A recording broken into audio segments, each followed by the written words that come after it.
नमस्ते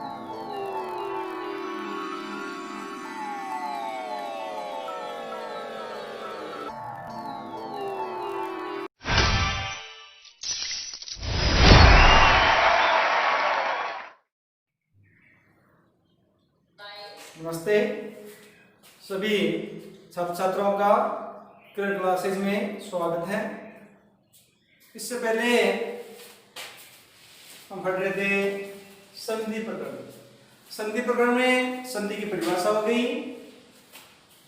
और जहां पर हम संधि कार्य करते हैं उनके प्रसंग में हम संधि पढ़ लेते हैं। इसके बाद आज हम प्रारंभ करते हैं संधि के भेद।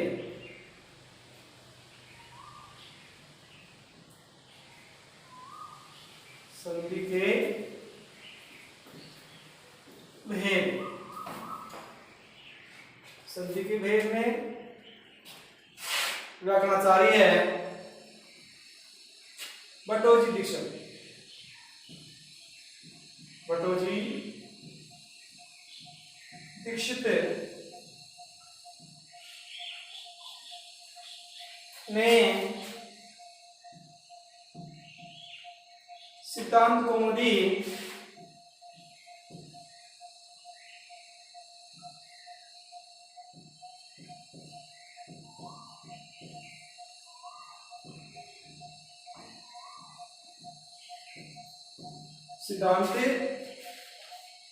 कौमुदी में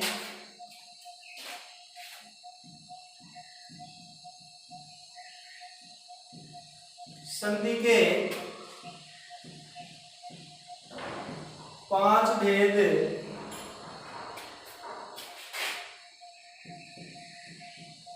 बताए हैं।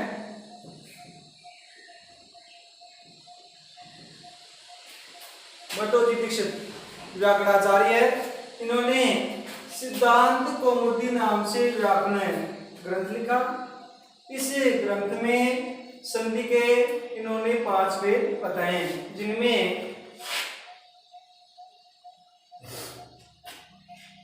अच संधि,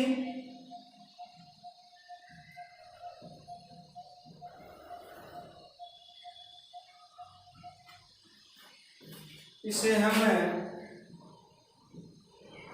स्वर संधि भी कहते हैं।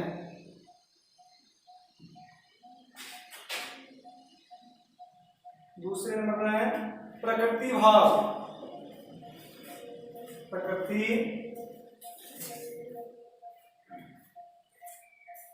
प्रकृति भाव संधि।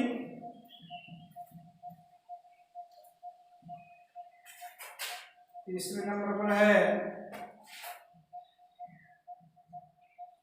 हल संधि।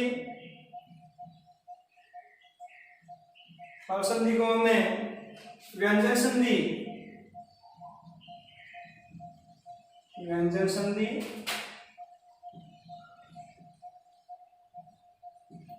व्यंजन संधि भी कहते हैं।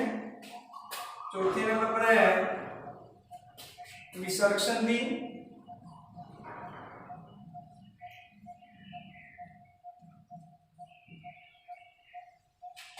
तथा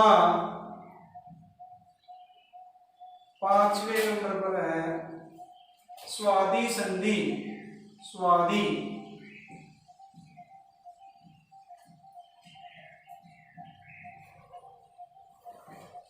इस प्रकार से संधि के भेदों में बटोजी दीक्षित ने अपने व्याकरण ग्रंथ सिद्धांत कौमुदी में संधि के 5 भेद बताए हैं, जिनमें अच संधि है, इसे हम स्वर संधि भी कहते हैं। प्रकृतिभाव संधि, हल संधि, इसे व्यंजन संधि कहते हैं। विसर्ग संधि तथा स्वादि संधि। इसके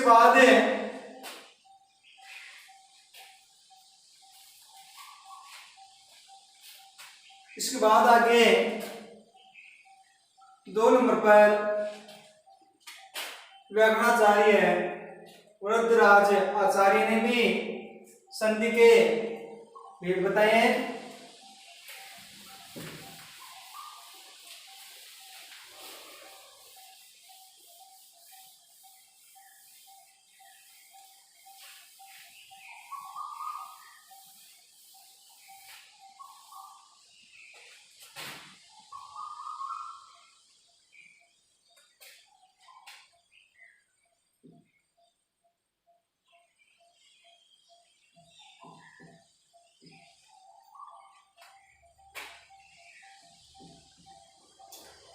वरदराज आचार्य ने अपने व्याकरण ग्रंथ लघु सिद्धांत, लघु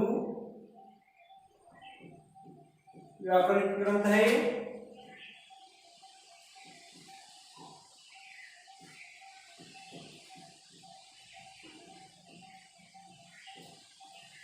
वरदराज आचार्य ने अपने व्याकरण ग्रंथ लघु सिद्धांत कौमुदी में संधि के 3 भेद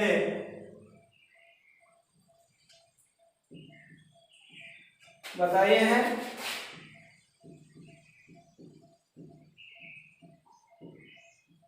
इनमें अच्छ संधि,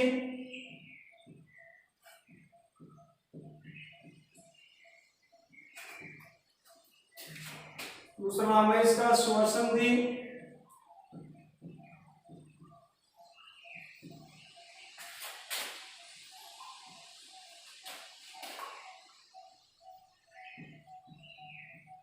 हल संधि,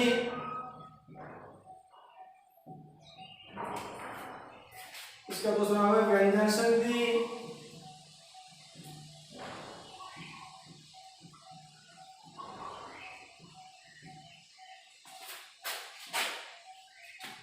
विसर्ग संधि।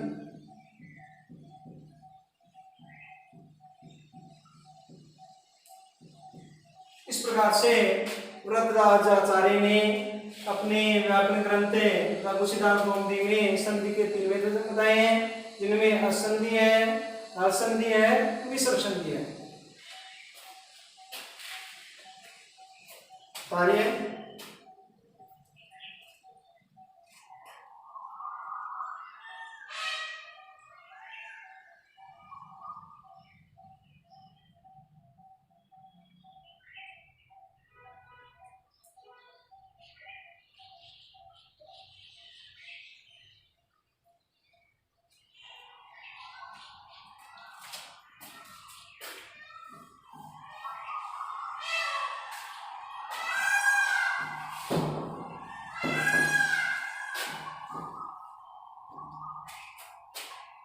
अब आपका संधि प्रकरण प्रारंभ हो रहा है।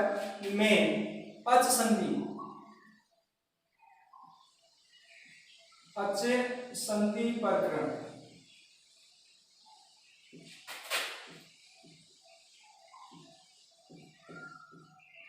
अच संधि प्रकरण या कह सकते हैं स्वर संधि प्रकरण। अच संधि करने से पहले हम थोड़ा स्वरों का ज्ञान कर लेते हैं। स्वर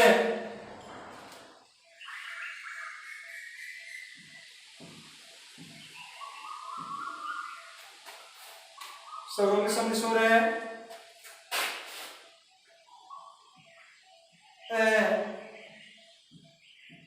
आ, ई,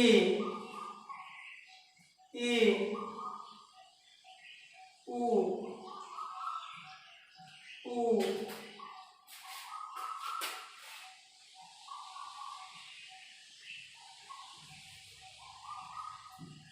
री,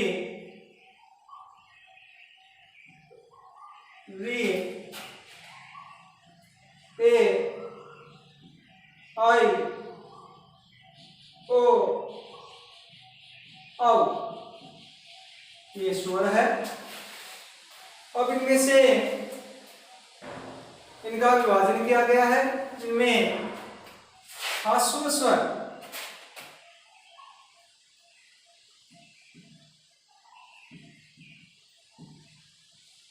ह्रस्व स्वरों में सम्मिलित में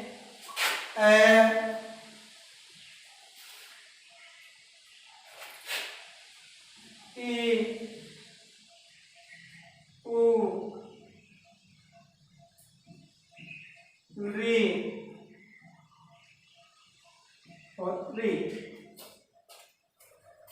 स्वर,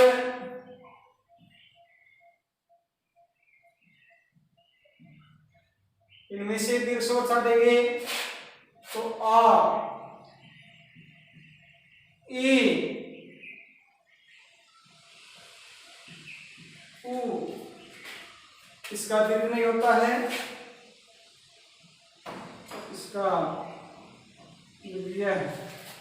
यानी ह स्वर में ए, ई, उ, री, री। दीर्घ स्वर में इसका दीर्घ आ, ई का दीर्घ ई, उ का दीर्घ उ, री का दीर्घ नहीं होता है और री का दीर्घ री होता है। संयुक्त स्वर है,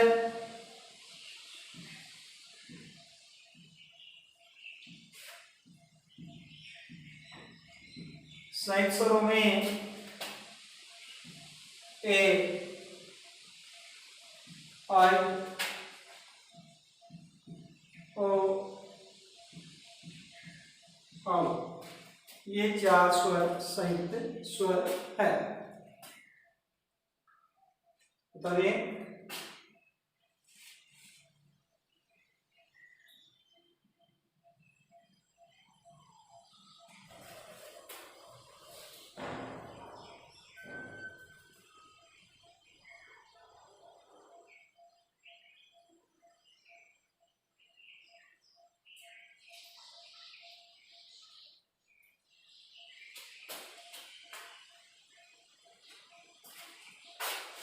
इसके बाद देखिए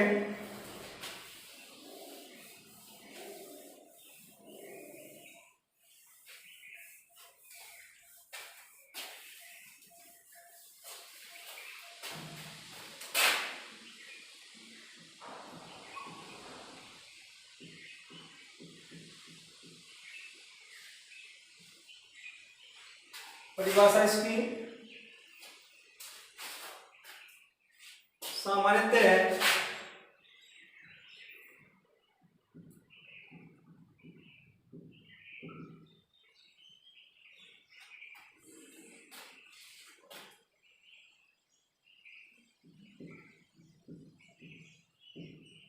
सामान्यतः दो स्वरों के मध्य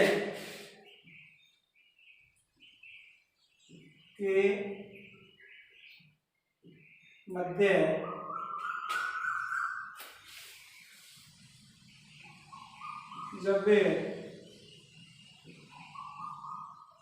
संधि कार्य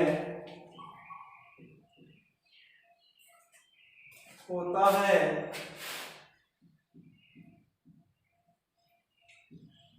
तो उसे स्वर संधि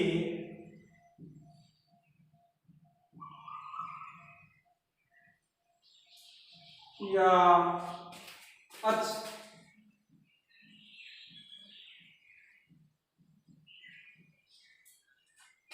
कहते हैं।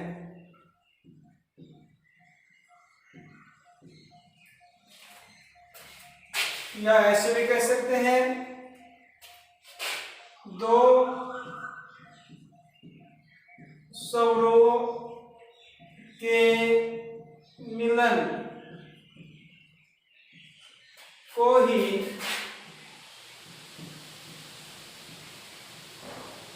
स्वर संधि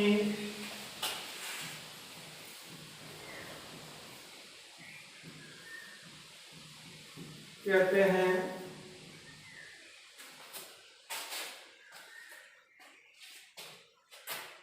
असंधि के भेद अच संधि के भेद,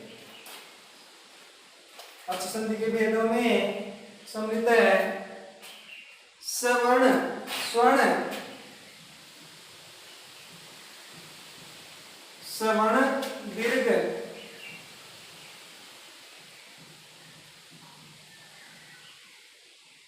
संधि,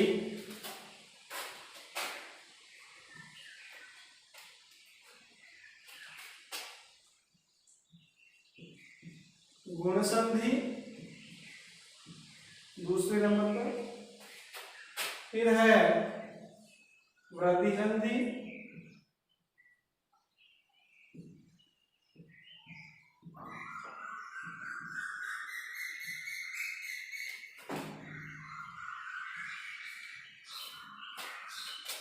यण संधि,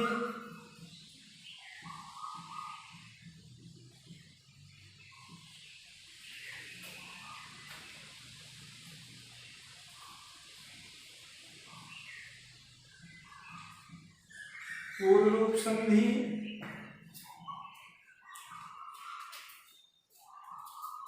अयावी संधि,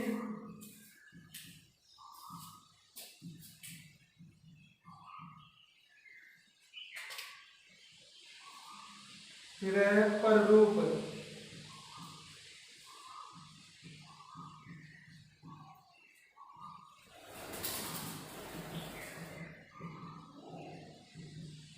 इस प्रकार से असंधि के भेदों में या स्वर संधि के भेदों में स वर्ण दीर्घ संधि है, गुण संधि है, वृद्धि संधि है, यण संधि है, पूर्व संधि है, अयादि संधि है, पररूप संधि है। ये सभी असंधि के भेदों में सम्मिलित है। उतारिए।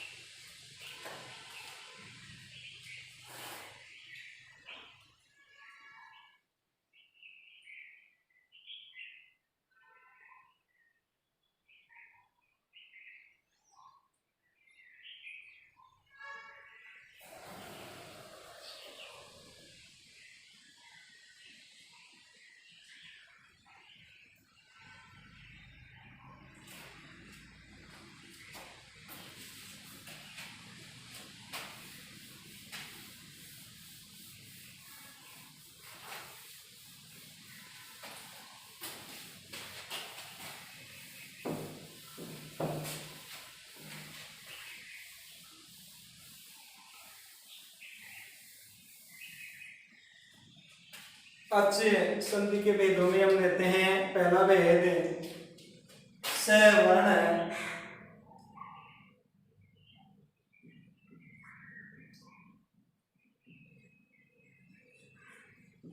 दीर्घ संधि।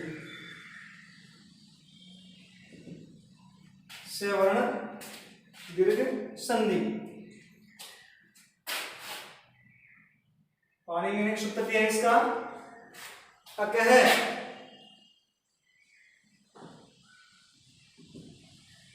अकह सवर्णे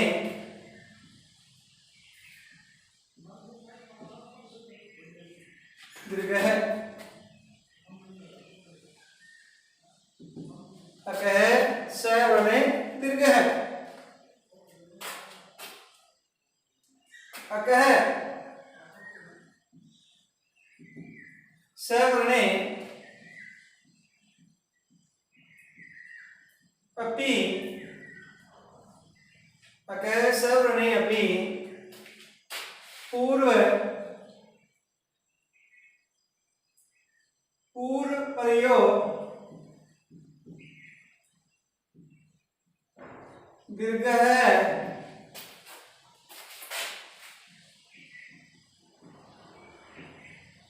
एकादेश है शा। इस सूत्र की परिभाषा अकह सवर्णे अपि पूर्व परयो दीर्घ है एकादेश शा। हिंदी में इसका अनुवाद है या हिंदी में परिभाषा है अक्के अक्के अंतर्गत ई उ री और री ये स्वर सम्मिलित है। अकह ए ई उ री और री के आगे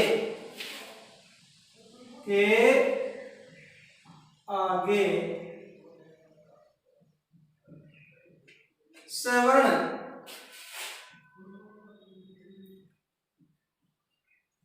सवरो के रहने पर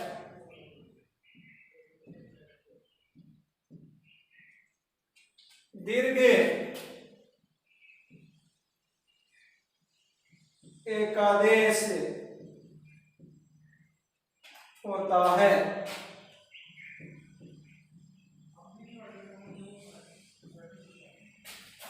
अकह ए ई उ री री के आगे स वर्ण स्वरों के रहने पर दीर्घ एकादेश होता है। यहाँ एकादेश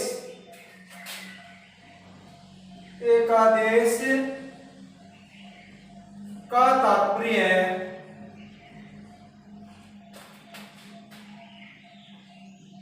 है कि एकादेश का तात्पर्य है कि दो स्वरों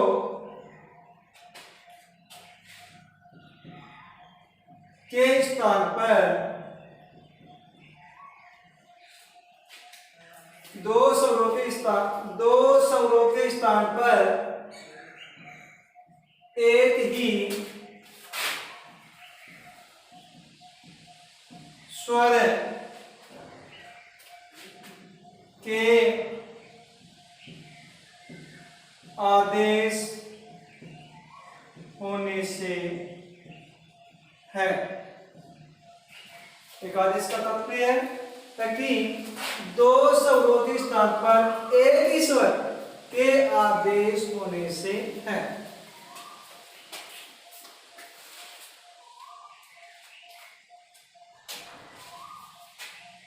अब देखिए सवर्ण स्वर कौन कौन शब्द हैं। जैसे अ या आ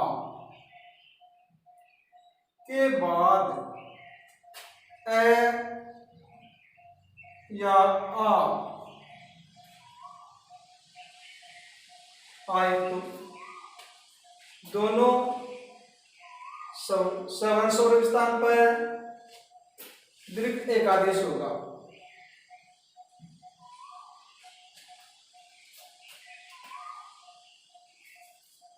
ई के बाद ई या ई आए तो भी दीर्घ एकादेश से ई होगा।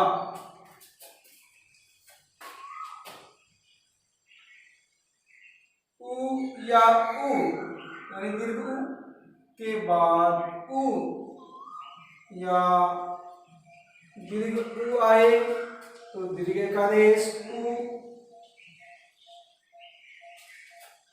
री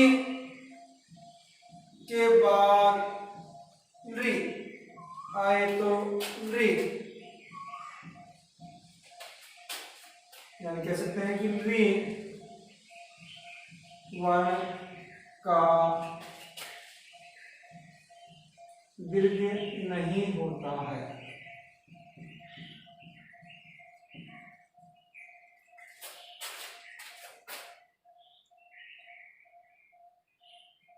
री के बाद री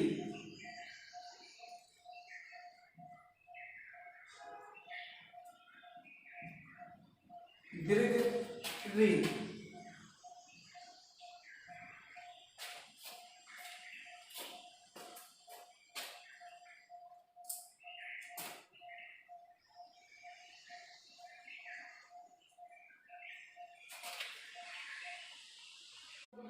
चार उदाहरण इसमें दीर्घ संधि में। पहला उदाहरण लेते हैं।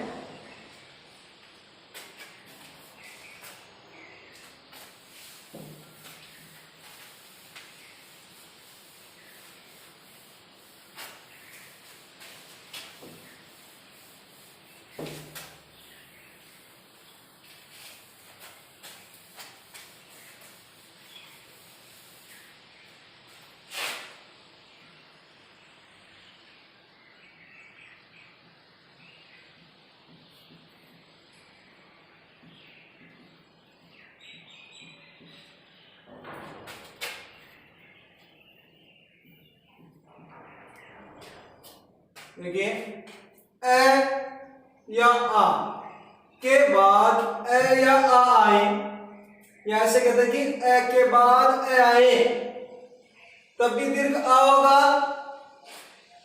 ए के बाद आए तब भी दीर्घ आ होगा, आ के बाद ए आए तब भी दीर्घ आ होगा, या आ के बाद आए तब भी दीर्घ आ होगा। उदाहरण है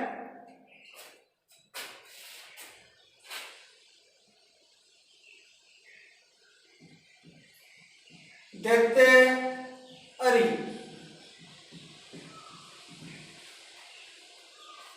ए यह में स्वर ए है, इसके बाद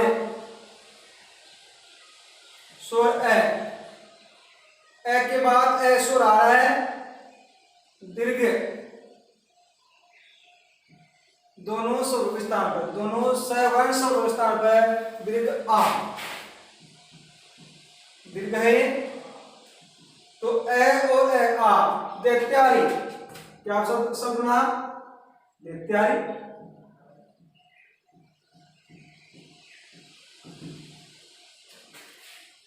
इसी तरह से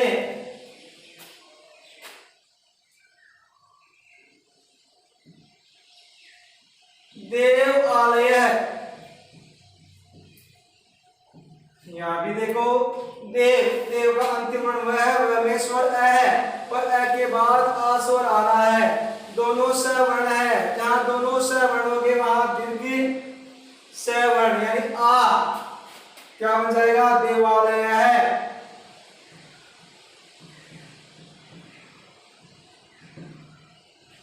विद्यार्थी, विद्या में अंतिम शब्द आ, उसके बाद में स्वर ए। विद्यार्थी आ ए आ, विद्यार्थी।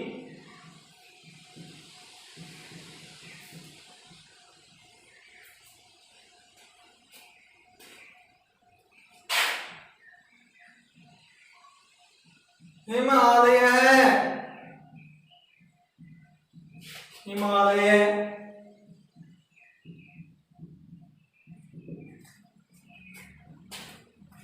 और इसके जितने भी उदाहरण हैं जो अपनी जो पाठ्य पुस्तक है संस्कृत की माध्यमिक शिक्षा बोर्ड, उसमें जो संधि प्रकरण है उसमें आप देखें और देख करके ज्यादा से ज्यादा इसका अभ्यास करें। इसके बाद इस इकाई दूसरा जो उदाहरण बन रहा है दीर्घ संधि का, वो है ई। ई के बाद ई, या दीर्घ ई आए तो दीर्घ एकादेश यानी दीर्घ ई।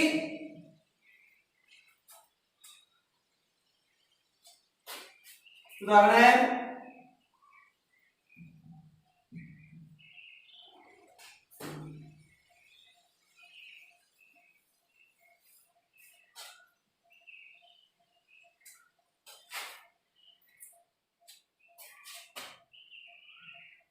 कवि इंद्र, कवि इंद्र। कवि में अंतिम स्वर ई के बाद ई सवर्ण स्वर है तो दीर्घ एकादेश होगा, शब्द बनेगा कविंद्र।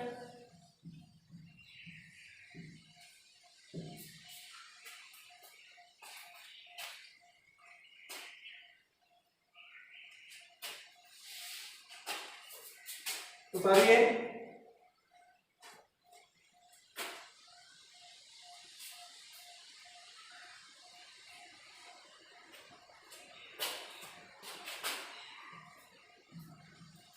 यदि इच्छा, यदि अंतिम स्वर ई के बाद में ये आ रहा है दीर्घ ई होगा,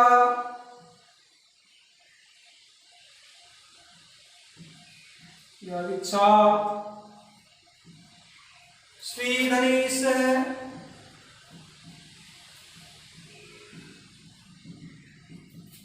श्री में अंतिम स्वर ई दीर्घी है, दीर्घ ई के बाद दीर्घी आ रहा है तो श्रवण दीर्घादेश श्री सह।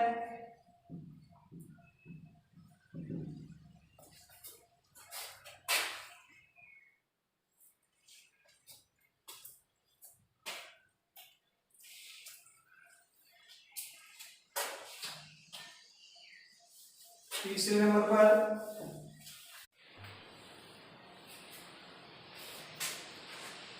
धन्यवाद।